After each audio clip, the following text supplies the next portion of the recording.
Dr. Kristin Lyerly Show. I'm your host, Dr. Kristin Lyerly. And if you're new to our show, thanks for tuning in today. I'll give you the deets. I am a practicing OBGYN doctor from the Valley, Kaukauna, born and raised. And this is really my weekly love letter to Northeast Wisconsin. And I'm so honored that Civic Media offered me this opportunity, which is really a conversation. It's a weekly conversation like we're hanging out with a beverage of our choice, talking with a variety of different folks about a lot of different stuff. Some people might call it bar talk. We had Justin Schumacher on last week. He's the town chair in Freedom, which, if you're not familiar, Freedom's about 6,000 people. He's also the Outagamie County Parks Director. And the whole conversation was, he called it his bar talk, which was kind of cute. If you've missed any of our past episodes, including that conversation with Justin, you can find it wherever you get your podcasts. And we've got Amanda on the board today. And one of the cool things about this show is that it's hyper-local. And we're all Northeastern Wisconsinites. I mean, you've been around. Oh, I've been all over the state. All over the state. My parents like to move us around. But you're Fond du Lac High grad. Fondy High. Mm-hmm. I graduated during the flood-ish. There was a flood? Oh, the great flood of '08. Yes. Oh. So my graduation was spent basically walking around in waist-high water. Are you kidding? Trying to find where my family went. And then we graduated, I think, on Father's Day, like a week or two later. Oh, my gosh. It was actually an interesting night because I call her my sister. We've been friends 20-some years, you know. Mm-hmm. She was getting shipped out that night, and she needed to both get back home and get her diploma. So we had to, get her to get her diploma and then walk through all this water to get, because, I mean, it's the military. They were going to get her one way or another, you know? Right, whether she was ready or not. Mm-hmm. So that was an adventure. That's memorable. I didn't think we were going to go down that path today, but wow. Yeah. So did little kid you think that you would stay in Northeast Wisconsin? I mean, you're a Manitowoc girl now. You work in Green Bay. Little kid me honestly had no idea. I kind of just went with it. Mm-hmm. I don't know. I love Wisconsin. I don't plan on. I mean, we have so little bugs. Yeah. And you look anywhere else, they got these big, nasty bugs. I'm okay. I enjoy the cold. We've got mosquitoes. Yeah. State bird. But in Manitowoc, not so much because we have so much moving water. So, I mean, lake flies, but. Mm-hmm. Oh, yeah, the lake flies. That's true. Yeah. This area is the kind of place that really pulls you back in. So when I was in high school, I remember my high school social studies teacher showed us a map of Wisconsin, and he circled Northeast Wisconsin, and he said, people don't leave here. And I was like, yeah, I'm out of here. And then I got sucked back in. Right. A lot of boomerangs. A lot of boomerangs, just like our guest today, Mayor Eric Genrich from Green Bay, born and raised. That's right. Yeah. Yeah, indeed. Spent a little bit of time in Madison, going to school and working down there. But otherwise, yeah, all in Green Bay. So Bellin or St. Vincent's? St. Vincent. Mm-hmm. Yes. Yeah, actually, I've told this story with the HSHS News, the big expansion over at St. Mary's, but St. Mary's is actually the reason that I'm in Green Bay because they hired my dad and brought him to town in, I think, 78, and then I was born in 79. But, yeah, we owe it all to St. Mary's. Get out. Yeah. We tend to stratify in Green Bay, whether you were born at Bellin or born at St. Vincent's or St. Mary's, which is kind of the same. Sure. Same system. Why not? Yeah. Yep. St. Vincent guy. And then high school at Notre Dame? Correct. Yep. So were you like a sports guy, a theater guy, a debate guy? Kind of sports, but yeah, I did cross country. Baseball the first year, and then cross country for 3 years, and then ended up working my senior year. But yeah, sports growing up, especially in elementary school and middle school, did a lot with basketball and football and all of that. But yeah, a little bit of sports in high school. I was peripheral sports person. Yeah. I wasn't an athlete. I wasn't good enough to be an athlete. So I was an athletic supporter. Right. I like that. Yeah, I'm sort of good enough to sort of play everything, but not excel at anything. Yeah. But, good for socializing and whatnot. These days, pickleball is sort of the thing. I don't know if you've been bitten by the pickleball bug yet, but it's a lot of fun. I've played a little bit of pickleball. Yeah. Yeah, and actually when we talked with Justin last week, he said that in Outagamie, I think at Plum and Park, they're putting in pickleball courts. Yeah, I believe that. We've got a few in Green Bay now, some over at Edison, and then most recently over at Murphy Park on the west side. So got the east and west sides covered. But yeah, it's a great thing to do, to get together with friends and family and just have some fun. More of those community spaces. That's, I think, what we all need, especially right now. Right. And we just came from this incredible event, a press conference over at Lambeau Field. Green Bay has just won this prestigious national award. We are the Robert Wood Johnson Culture of Health Prize winner. Yes. Yeah, very cool. And obviously you as a board member of Wello know very well how much time and effort has gone into this, especially on Natalie Baumstad's part. Natalie, amazing. Who's an amazing leader at Wello and within the community. And so a ton of credit goes to her for, according to her, kind of putting this on the list of priorities way back when I think she took over as executive director and really made it happen, thanks to the work of Saeed and Amanda and Robin with their respective organizations of We All Rise and Casa Alba and COMSA, and partnership with the city of Green Bay. We're just very fortunate to have been able to work with Natalie and that whole team to make it possible. But it's just a great recognition, I think, of the work that's been done by Wello, by all those organizations that I named, in collaboration with the city of Green Bay, to prioritize the work of improving health and wellness among all people in the city of Green Bay, recognizing that some are struggling more than others, and really prioritizing the work among those disadvantaged communities. Yeah, I love that you said of all people, and creating those spaces. And you have to be really intentional to make sure that you're bringing these voices forward, voices that otherwise are kind of lost in the shuffle. Right. We're an old school community here. Right. Yeah. And if you just sort of do business or do politics the way that it's always been done, not all of those voices are going to be heard. And so we have made, I think, some real progress in that area, and have been very intentional in working, with those leaders that I mentioned and everyone that they serve, to make sure that everyone feels represented in their city government and in all spaces here locally. So we've, like I mentioned at the press conference, we've done some things, right? We've been able to adopt a non-discrimination ordinance and now have an equal rights commission in tandem with that legislation. Saeed has served for a number of years on that body for us. We have a municipal equality index score of 100. 100. That's the ultimate score. Yeah, right. That's a perfect score for those who are familiar with like academic scales, right? You want to get 100. And that's an indication of LGBTQ rights within different municipalities around the country. And so made a ton of progress there. We have an Office of Violence Prevention now, led by a great leader in Andrea Crescent, who's doing fantastic work for us every single day. And we also, during the pandemic, declared racism to be a public health crisis, as was the case with a number of other municipalities within the state and country. So, we've definitely made some progress in some of those policy areas, but as importantly is that relationship that I talked about with Wello and with these community leaders, to make sure that progress continues, that hard work continues, beyond all of us. And I think the recognition that Robert Wood Johnson Foundation bestowed on us is just a testament to that work, and a reminder that this work continues and really has to move forward. I'm talking with Green Bay Mayor Eric Genrich about these amazing things, the Robert Wood Johnson Culture of Health Foundation Prize that we I don't even want to say won, because that makes it sound like kind of random, like we fought for this. This is not your grandfather's Green Bay anymore. Right. There is a real vision here. Green Bay is growing up.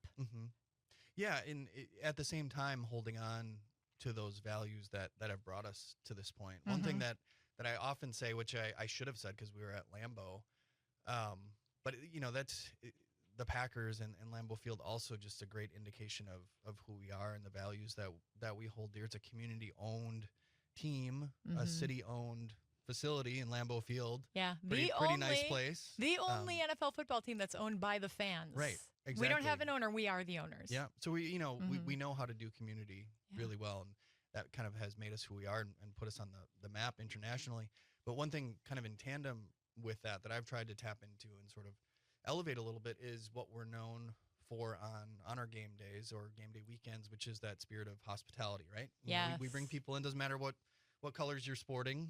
There's going to be some trash talk inevitably, but in comparison to a lot of, right, exactly. Everybody's welcome into tailgates and all the rest, and that's something that I think we are destined to expand beyond just Lambeau Field, right? Mm-hmm. That spirit of hospitality is something that comes naturally to a lot of cultures and big faith traditions. Like that is a major priority and an ethic, and I think something that we need to continue every day to expand outside of the confines of Lambeau Field and make sure everybody feels welcome, feels that spirit of hospitality every single day of every single year in Green Bay. I think it is well outside the confines of Lambeau because I see it. My favorite example when I'm talking with people about Green Bay, because they're like, oh, Green Bay, it's a cute little old-fashioned town. And it is in so many ways. Yeah. But Bay Beach, there is nothing like Bay Beach. No, absolutely not. I mean, one thing that I oftentimes say is the happiest place on earth is not that swamp. It's not that swamp down in Florida. It's right here on the shores of Green Bay at Bay Beach Amusement Park, especially if you're a budget conscious, family person. There's not a more affordable place to take your family and have a great time. Even with the price hike to $0.25. Right, I know some sticker shock for some folks, but still an incredibly affordable place to go. Yes, it's the tradition. Yeah. Bay Beach isn't going anywhere. Lambeau Field isn't going anywhere. The new pickleball courts aren't going anywhere because we continue to create these spaces here in this beautiful little community because we value community in a way that I think a lot of other cities strive to get to the point where we just are. Right. Yeah, I think we're very fortunate in that it comes naturally to all of our community members. This, the pride that we take in acting as ambassadors when we do have special events like the NFL draft, for example, or different things going on, people really, they want to open the doors to this community and give people directions and give people recommendations on restaurants and places to go, like the Botanical Garden or Bay Beach or the Wildlife Sanctuary. So yeah, we're very fortunate in that regard. I'm so glad you brought up the draft because I want to talk about that in our next segment. Perfect. All right, we're going to take a short break, but when we return, more Green Bay love with Mayor Eric Genrich. I'm Dr. Kristin Lyerly, and you are listening to the Dr. Kristin Lyerly Show. Welcome back. This is Dr. Kristin Lyerly. You're listening to the Dr. Kristin Lyerly Show. I'm hanging out with Green Bay Mayor Eric Genrich, and we are sharing tons of Green Bay love. But before we get into that, bring the music back up for a second, Amanda. This is Horace Green. Don't they have a nice, they're kind of vibey, little indie pop? Yeah. I'd say that's good afternoon chill music. Yeah, I like it. It's perfect for a Saturday afternoon in the garden, maybe. Yeah, Makes you dig a little faster. Yeah. They're super fun. They're all over Instagram and YouTube. We're listening to their newest single, Nighttime Boy. They've got gigs coming up all over Northeast Wisconsin at Paradise North, at Emprise Brew Mill in Menasha, at Badger State in Green Bay, the Fox River House in Appleton. They're going to be at Mile of Music, and they also play big gigs in Chicago, Nashville. They're kind of a big deal, but we hold them close. Yeah. That's excellent. Yeah, you can find them at Horace Green. That's GREENE.com. You like music too. Oh, for sure. Yeah. Favorite Wisconsin bands? It's difficult, right? Because there are so many. Yeah. And they're so diverse. Right. Probably the most nationally known would be Bon Iver out of Eau Claire. Yeah. Justin Vernon and all the stuff that he does. He's got a new album out. They have a new album out. Yeah, it's great. Yeah. Lots of collabs on it. Yep. Mm-hmm. Very well done. Always interested in what he's up to. Chris Porterfield, known as Field Report. He's played a number of times in Green Bay. I think he might actually be like a school board member, very civically engaged person. Love that. Down in I think it's like Greenfield or something, suburban Milwaukee. But love his stuff. More locally, Pegasus. Big fan of their stuff. They've played at one of our States of the City, and just they played a lot of shows locally. But have toured, I think nationally and internationally fairly recently. So yeah, really talented folks in Pegasus. So love their stuff.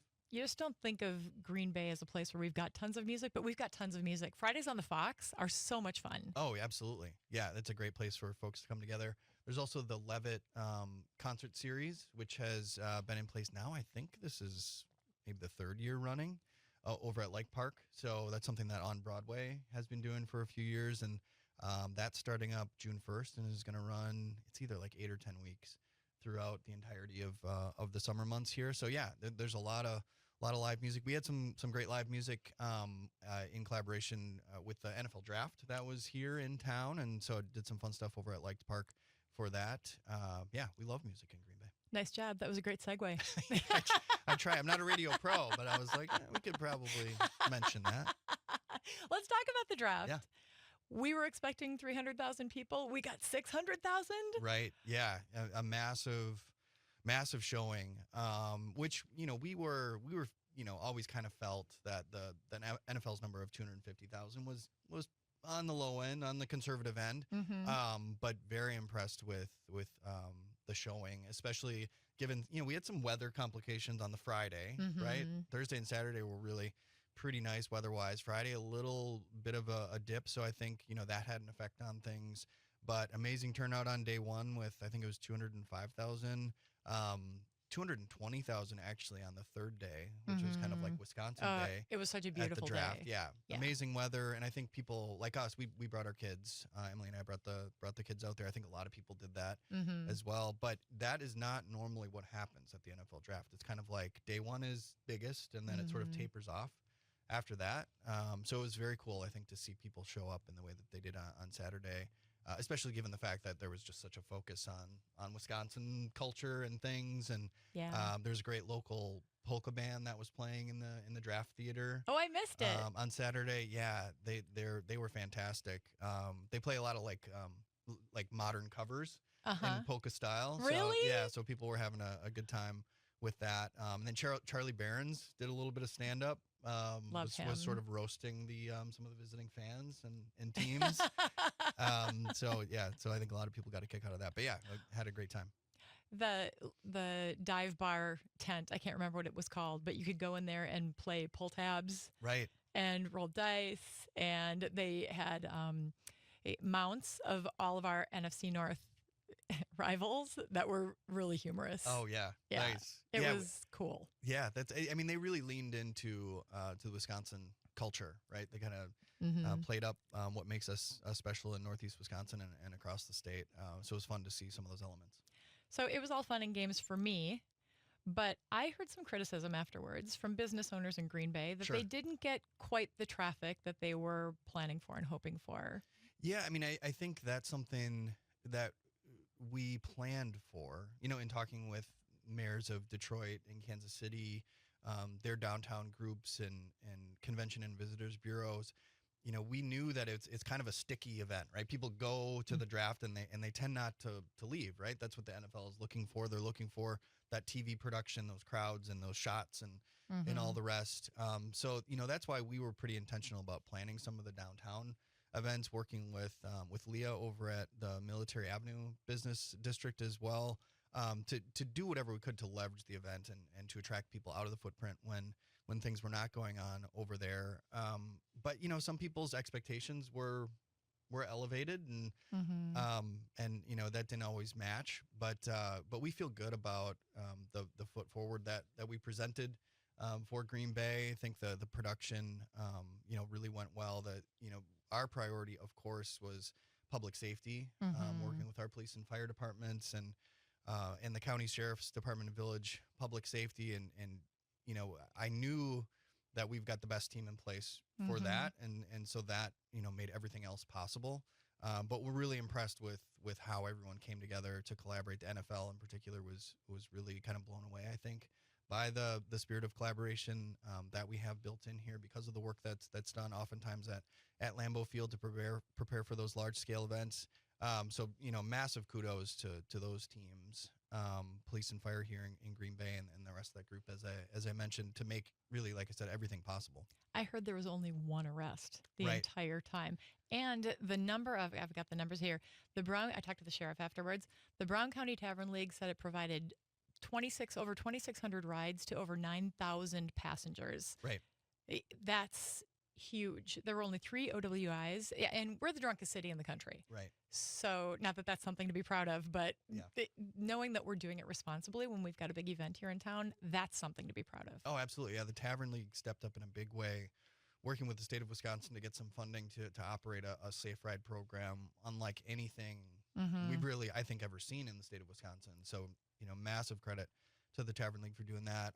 Also, Patty Kiewitz, who is our general manager for our transit system here, Metro Transit, did a great job, focusing on those downtown to Titletown routes that were running consistently, really every 15 minutes from downtown here out to the footprint. And, that was also, I think, a really well-utilized service and thankfully, made it easy for people to make the right decision and not drive if they had a few drinks. So, yeah, I think that was really helpful. Super helpful. And we ran out of Booyah, I heard. Yes, that was probably. If ever you thought that Green Bay could run out of Booyah, it happened. Like again, yeah, and especially with that weather, right? I mean, it was like it was not altogether pleasant weather-wise when we had our Booyah battle and the Kringle Combine. Combine, but the turnout was phenomenal, and my most distinguished responsibility throughout the draft experience was to serve as one of the judges for the Booyah battle.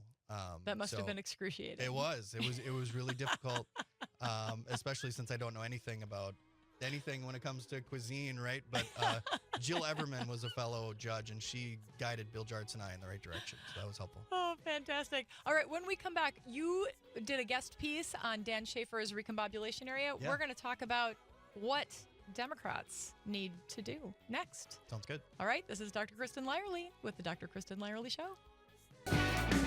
Welcome back to the Dr. Kristin Lyerly Show. I am Dr. Kristin Lyerly, and we have Green Bay Mayor Eric Genrich here in the studio. If you missed the beginning of our conversation, you can always find it wherever you get your podcasts. And you can always find me here on Saturdays and Sundays at 3 on WGBW and WISS.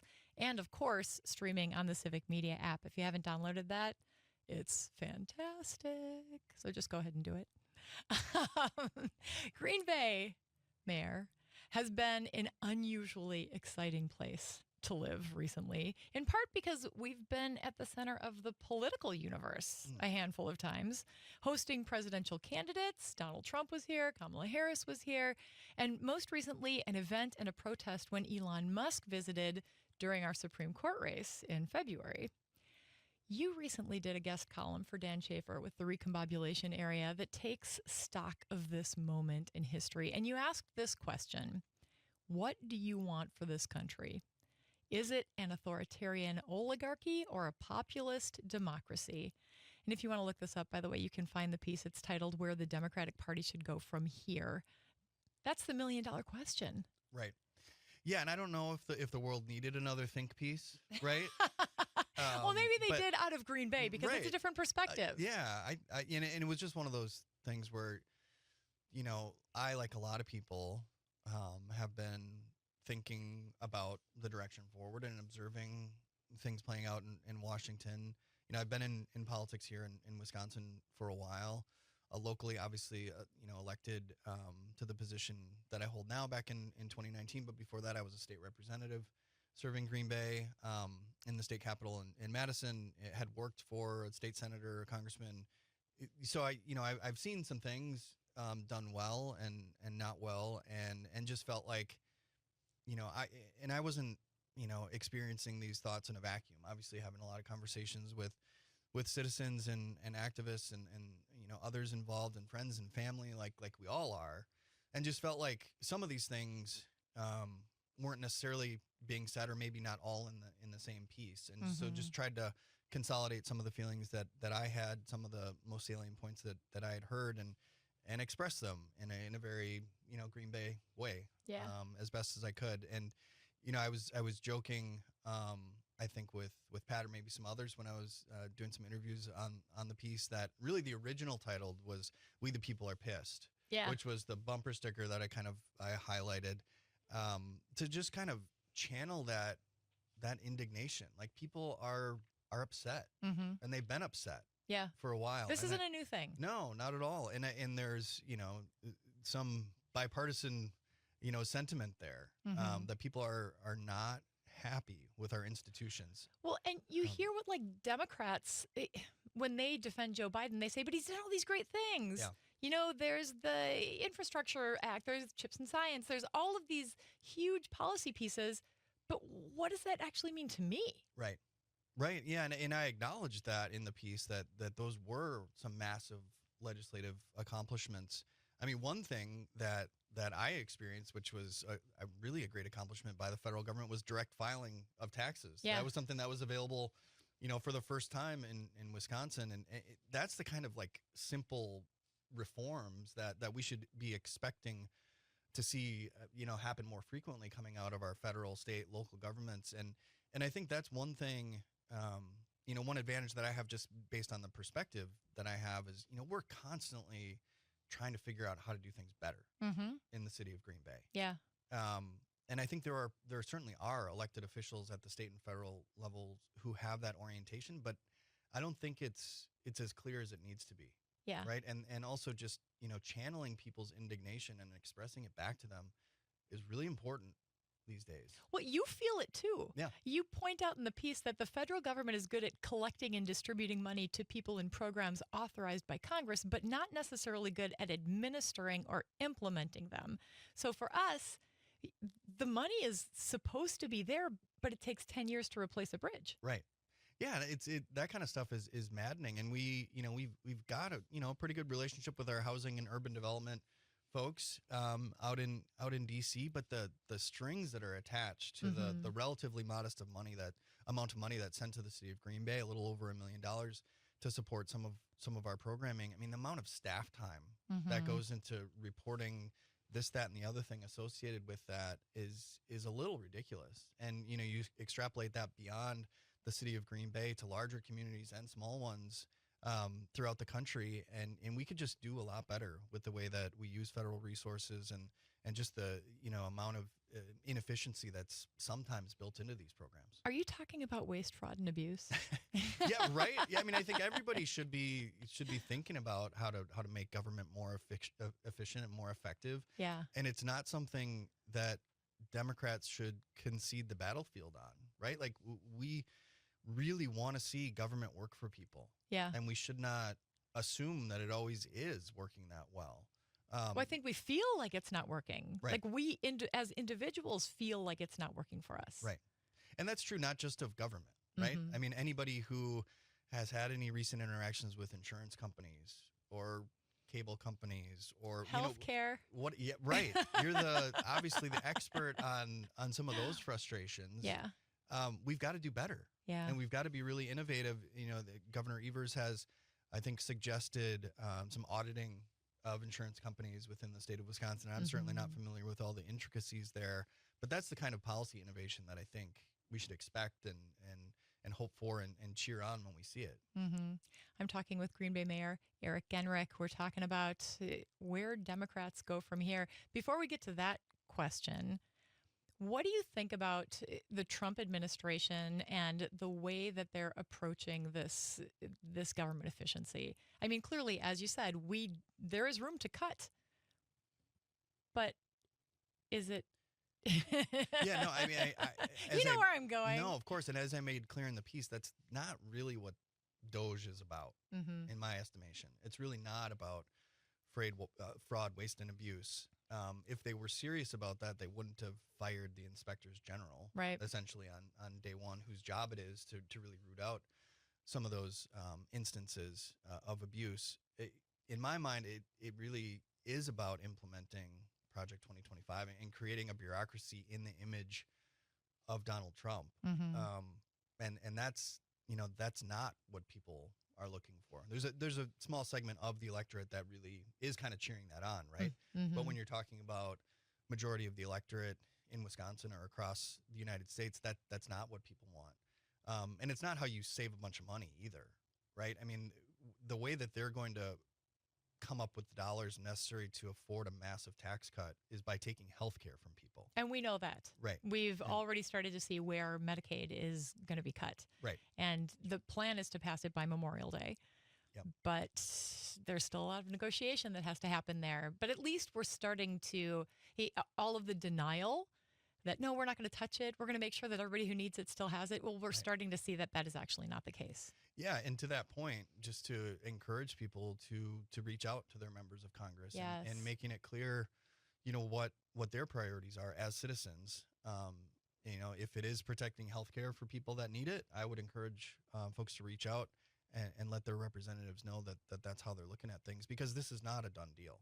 As you said, it's the speaker has made commitments essentially to get it done by Memorial Day. They're, as we speak, working through the committee process and hearing a lot from citizens across the country, and so encouraging people to continue doing that. Yes. So the big question, and I know what your answer is going to be because I read the article, but where do Democrats go from here in this environment where we're scrambling, we're hearing all these messages, all of these opinions? What is your opinion? Yeah, I mean, we touched on it a little bit, but really to be open to criticism, to self-criticism, to criticism of government programs when they're not working effectively. And I'm not one who is in favor of coming in with the meat axe, as is what DOJ is doing currently out in Washington. But we need to make it clear to people that we want to improve their lives.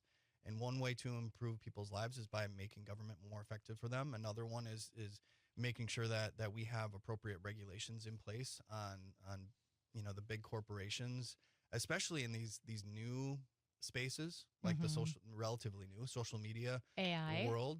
AI is a huge one, right? Developing literally every second.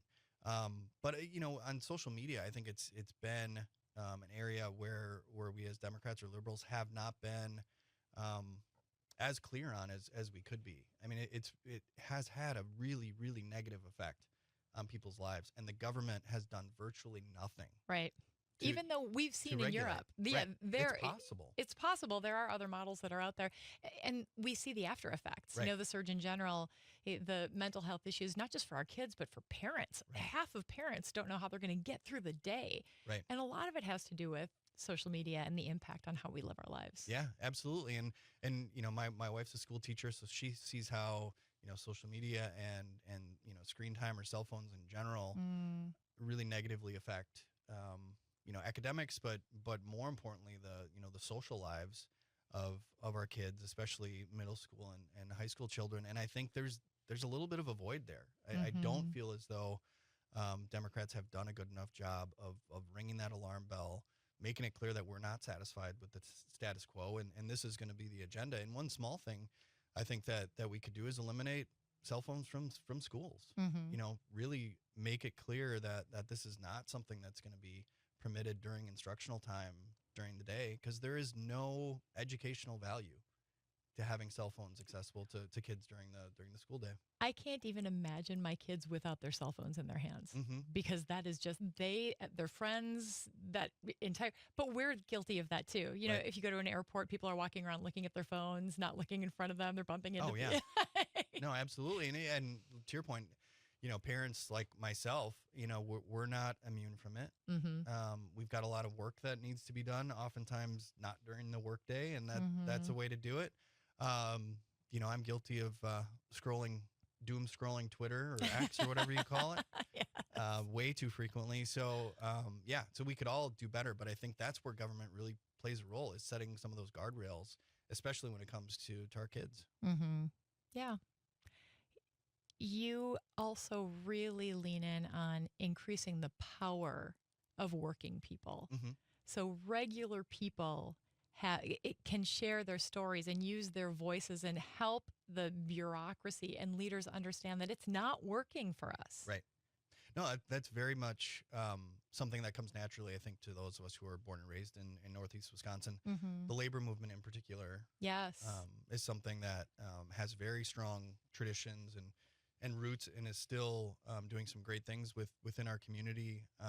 Obviously we've got labor unions at the city of Green Bay with police and fire, our transit, and also our laborers within parks and DPW and other places. There's a lot of wisdom that comes from the shop floor, or the front lines, or the rank and file, whatever the terminology may be. And it's really important, I think, for us, again, as Democrats, to make it clear that we want to see more of that. We want to see working people represented, through labor unions, through our democracy, and it's something that we should be enacting policies to support. It's been a challenge in Wisconsin for unions to be able to be as powerful as they had been in the past. Right. And I mean, that was the case when you were in the assembly. That was all going down. Mm-hmm. But it hasn't been gone that long. And it is our tradition, so we can bring it back. Yeah, absolutely. And that, to your point, I was kind of elected in the wake of Act 10. I was elected in 2012, so wasn't there for that particular fight, but was working at the Brown County Library when it happened. My wife, like I said, is a school teacher, so that had a very direct effect on our lives and the lives of the people that we know and care about. And from my perspective, that was a real break in who we are as Wisconsinites. Yes, that was a radical departure. Act 10 and everything that Scott Walker brought in association with that. And we're still trying to rebuild and repair and restore, the democracy that we knew prior to that. Wisconsin is progressive. Our history is progressive. Right. And Green Bay is progressive. I mean, we own our football team. We've got Bay Beach, all the things that we talked about earlier on the show. There is so much here for us to build on, and we'll continue to build on that. And when we come back from this short break, I want to talk a little bit about what lies ahead for Mayor Genrich, the librarian, by the way. Yeah, true story. How many librarians do you know who are politicians? Very few. Well, yeah. I got one right here, and we're going to talk with him. We're going to wrap it up after this break. This is Dr. Kristin Lyerly, and you are listening to the Dr. Kristin Lyerly Show. Welcome back to the Dr. Kristin Lyerly Show. I am Dr. Kristin Lyerly, and my guest this week is librarian and Green Bay mayor. Not active anymore, but formerly librarian for sure. Yeah, I mean, that's your master's degree, right? Yeah. Library and Information Science? Yep, correct. Yeah. I hear also that you are kind of a history buff. I am. Yeah, that was history and sociology were the majors. When I was going to school at UW-Madison. So yeah, very much still loving the history and buying more history books than I'm reading probably, but Yes. but still reading a fair amount of them. And so I enjoy that. Are you a paper book reader or a book on tape person or both? Very few audiobooks. Mm-hmm. I bought an e-reader, I don't know, 10 or 12 years ago and literally read like one book on E-reader. it. Otherwise it's just, buying the old school books themselves, of course, at Lion's Mouth. Oh, yeah. Just great local bookstore. Just down the road here on Washington Street. So a huge fan of Amy and everything that they do there. Mm-hmm. So I'd encourage people to go there. Also still going to the Brown County Library all the time and racking up, fines that I'm paying. But yeah, I still love to read and love going to the local bookstores. Mm-hmm. Did you always love history when you were a kid? Because I don't think I loved it as much as I do now. Maybe because I've got more personally. Right. Yeah. I mean, I think I kind of did. I've thankfully kind of passed that down to our son Henry as well, who's sort of like a prematurely 70-year-old man. He's like a huge lover of like World War II history and things like that. So yeah, I've always, basically, as far as I can remember, have kind of had an interest in history. But to me, that's a really great way to understand politics. And I'm biased in this regard, but I prefer kind of a historical lens versus a political science lens. Me too. To understanding how politics has evolved, nationally and internationally and in the state. So I've always felt that was a really helpful way of understanding where we've gone and where maybe we should go. Especially the history of Wisconsin. Yeah. Because if you don't know the history of the progressive movement and fighting Bob La Follette and Gaylord Nelson and all of this stuff, so much stuff has happened here. And having grown up in Kaukauna, I had no idea what a great place Green Bay is. Just how much innovation and community and beauty and the river and the businesses and there's just so much. Yeah, no, absolutely. And all of those things that you mentioned, aren't possible without politics in some sense. Yeah. Right. And looking back at that progressive history, really I think can motivate us and inspire us. And if you're disconnected from that, you think everything that we're trying to do is novel and new and never been done and can't be accomplished. And I think looking back at that proud progressive history can give us a roadmap in some sense too. So let's talk about that roadmap. Yeah. You've served 2 terms now. You're in the middle of your second term. Is there a third term on the horizon? We'll see. I've kind of made the commitment to make a decision in probably about a year or so. Uh-huh. 3 terms is the most that you can do now as mayor in the city of Green Bay, because we do have term limits. They changed the rules after Jim Schmidt? Yeah, in 2018, there was a referendum that was adopted. So, yeah, 12-year cap for alders and for a municipal judge and mayor. So 3 terms would be the max. Like you said, I'm in the middle of my second term, still really just kind of focused on the work we're doing right now. Mm-hmm. And really importantly, just need to check in with family Mm-hmm. to make sure that it's something that we're all up for. Yeah. Because serving in public office, especially at the local level, has a pretty dramatic impact on those who are close to you, as you know, as somebody who's run for office.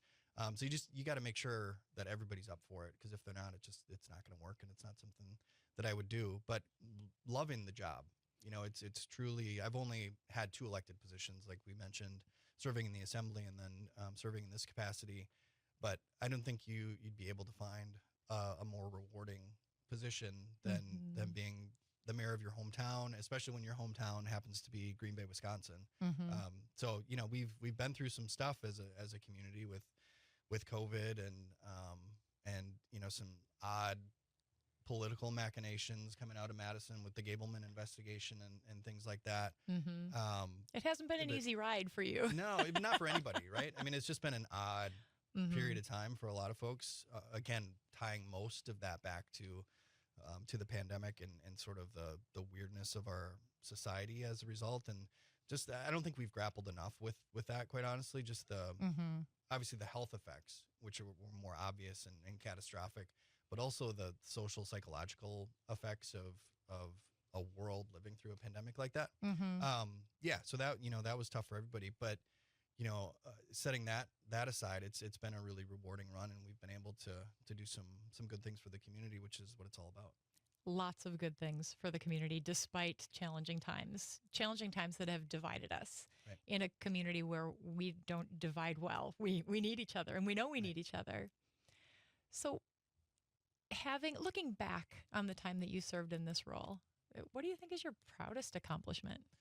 I mean, that's really hard to just identify 1 or 2 items. But one thing that I think is maybe kind of underreported was the cooperative governance agreement that we put together with the United Nations Mm-hmm. back in 2020. That was a relationship, the city and the nation, that had really soured and really was the responsibility of the cities. That's why that happened. Mm-hmm. And so to be able to play a role in repairing that relationship, understanding that it's truly a constitutional obligation for us to honor the sovereign rights of our indigenous people here in the United States. And so just to play a small role in repairing that relationship, recognizing all the value that they provide to our community and the residents that we share, that was, kind of a little bit of an under the radar achievement for us. It's a really unique relationship. Yeah. Are there other cities? I am not familiar with any others. And when I talked with the folks over on the tribe, the tribe is really unique in how the overlap with the city. Right. Yeah. Yeah, absolutely. And I'm not sure, how unique that is, but the United Nations history is very unique in the sense that, they were really from the New York area, Mm-hmm. kind of forced out of it. Mm-hmm. Which Definitely is why, forced out of it. Yeah, which is why, the United people ended up in the state of Wisconsin. So, yeah, very unique history and relationship. But, yeah, been very gratified to be able to be a part of the restoration of that relationship. Hey, I am so grateful to you for your vision. Despite the challenge, you don't just check the boxes and do what needs to be done now, but you think about what's happening down the road and how to best serve the people of Green Bay. The people are always at the center for you. Yeah. Thank you. Yeah, no, thank you. Thanks for having these vital conversations about Northeast Wisconsin. This is you've created a great platform for us to engage on. We're going to keep doing it. All right. All right. Well, hey, friends, I want to hear from you. Send me ideas for topics, guests, music, you name it. This is our conversation, and we can talk about whatever we want. And in the meantime, you can catch me on all the socials at Dr. Kristin Lyerly. And if you missed any of our conversation, you can always find me wherever you get your podcasts. And every Saturday and Sunday at 3 on WGBW, WISS, and streaming on the Civic Media app. We'll see you next time. away.